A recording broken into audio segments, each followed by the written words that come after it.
Bonjour à tous, ici Yves Saint-Onge, spécialiste de produits pour le groupe Agritex. J'en suis rendu à ma troisième vidéo d'explication des détails de la transmission EVT. Cette vidéo-là va se concentrer surtout sur la localisation des composantes en dedans et autour de la transmission EVT. Lors de la dernière vidéo, la deuxième vidéo du détail, j'ai terminé avec cette illustration-là, dans laquelle j'avais ajouté les embrayages multidisques qui permettent de découpler la couronne du moteur diesel et l'autre embrayage multidisque ici qui permet de coupler la couronne sur l'unité électrique numéro 2. Fait que ce qu'on va faire, c'est que je vais mettre cette image-là un peu en retrait comme ça. Puis je vais vous montrer deux vues de la transmission. En réalité, c'est une vue du côté droit et une vue du côté gauche qui montre toutes les composantes. Puis on va situer ces composantes-là une par une. Premièrement, l'entrée de puissance du moteur diesel se fait dans le devant de la transmission. C'est l'arbre qui est le plus haut de la transmission, l'arbre d'entrée de pouvoir. C'est par là que toute la puissance va passer pour ensuite se distribuer dans la transmission. La deuxième chose que je vous montre, c'est où est situé le planétaire, notre variateur à planétaire. Il est situé sur l'arbre supérieur lui aussi, à peu près au milieu de la transmission. C'est là-dedans que le planétaire est situé. Puis c'est là qu'on va diriger nos différentes puissances mécaniques ou électriques pour faire varier notre vitesse. L'unité électrique numéro 1, celle qui est entraînée directement par le moteur diesel, c'est l'unité de gauche. Les unités sont montées à l'extérieur de la transmission, en dessous de la cabine. Fait que l'unité de gauche, si on regarde un peu le détail, l'engrenage de l'unité de gauche qui est ici est en contact avec l'engrenage qui est le plus reculé sur l'arbre d'entrée de la transmission. On le voit mieux ici sur la vue du côté droit. Cet engrenage-là est couplé mécaniquement à l'arbre d'entrée de la transmission. C'est pour ça qu'on dit que l'unité numéro 1, celle de gauche, est mécaniquement couplée avec le moteur diesel.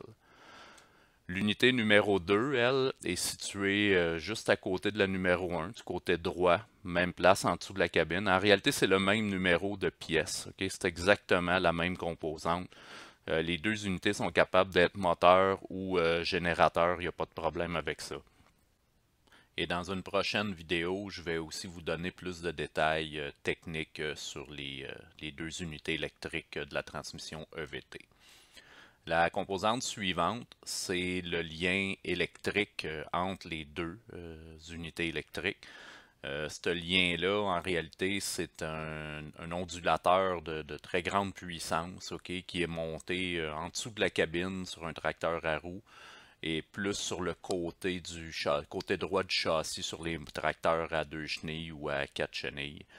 Fait que cet ondulateur-là est responsable de gérer tout ce qui passe d'une unité électrique à l'autre et aussi responsable de varier la vitesse de l'unité numéro 2 qui va influencer la vitesse du pignon planétaire.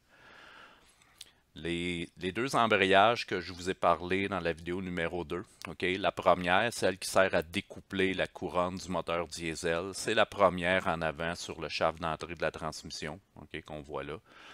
Et celle qui sert à découpler l'unité électrique numéro 2 de la couronne, elle est montée en arrière de la transmission, fait qu'on la voit ici sur l'image, on la voit plus sur le côté droit, là, elle n'est pas vraiment visible du côté gauche de la transmission.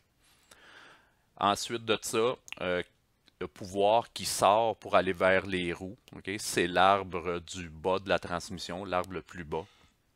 En réalité, l'arbre est exactement à la même position physique que ce soit une EVT, une IVT ou une E23 PowerShift dans la série 8R. On a gardé exactement les mêmes dimensions pour ne pas changer la configuration du reste du tracteur. Finalement, je vous ai trouvé une vue en coupe de la transmission ainsi qu'une photo d'une transmission réelle sur le plancher d'usine où on voit les détails. Fait que on voit tous les arbres de la transmission qui sont contenus à l'intérieur du carter. Il n'y a aucun système hydrostatique dans le carter. C'est remplacé par deux unités électriques qui sont ici à l'extérieur de la transmission. Puis on voit ici plus de détails là, sur l'emplacement des moteurs avant que le tracteur soit assemblé à l'usine. Fait que ça complète la vidéo numéro 3 du détail de la EVT. Fait que je vous dis à la prochaine pour une 4e vidéo avec encore plus d'informations.